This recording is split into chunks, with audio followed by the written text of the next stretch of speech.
ተው እንደዚህ መማረር ጥሩ አይደለም እስኪ ተረጋጋ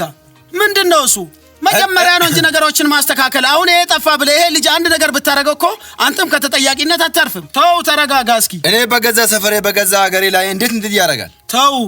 እስኪ ልጁ ለምን እንዲህ እንዳደረገ እንጠይቃለን አማርርም ተው እንጂ አትማረሩ ጥሩ አይደለም በትንሹ በትልቁ ተማረን ልንደርስ ነው እኔ ምለው እኛ እኮ መጀመሪያ ጥፋቱ ከልጆች ሳይሆን እኮ ከኛ ከትልልቆቹ እንዴት እኛ ልጆቻችን ትምህርት ቤት ብሎ ሲሄዱ የት እየተማሩ ነው ምን እየተማሩ ነው እዛ ስለመማራቸው እዛ ትምህርት ቤት ስለማውናቸው ማረጋገጫ ምን አለ ማይጠየቅን እየተማሩ እንደሆነ አይተናል ወይ ልጆች ከቤት ሲወጡ ደፍተራቸው ሌላ ጋር አድርገው ራሳቸው ወይ ኢየሱስ ቤት ተዘፍቀው ነው የሚውሉት ከዛ ከማይሆን መረጃ ይለቃቀሙና መጥቶ እዚህ ሌላ ነገር ያወራሉ ይሄ ነው ችግሩ አቶ ገቢ እኛ ልጆቻችን ክትትልና መምከር ያለብንን ነገር ሳንመክር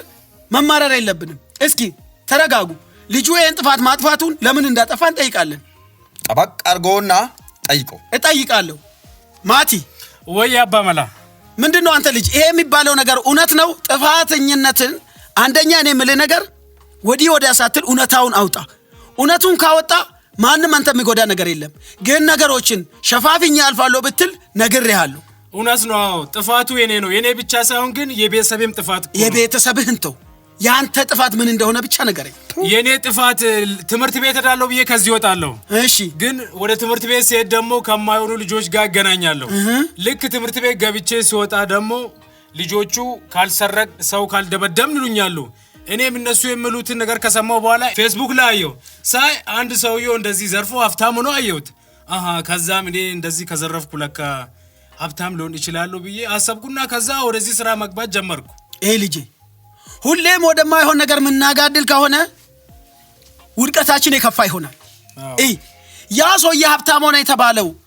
በስርቆት እንደሆነ ታውቃለህ መንትፎ እንደሆነ ታውቃለህ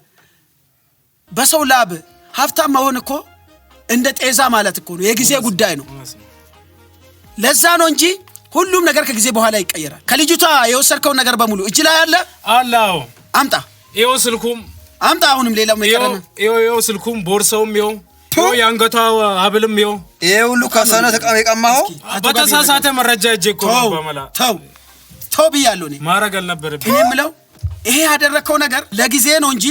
አንተንም ደስተኛ አያረጋም አንተ ልጅ እውነት ነው ሁለተኛ ግን እንዲህ አይነት ነገር እንዳታረግ ምንም ደስታ የለኝም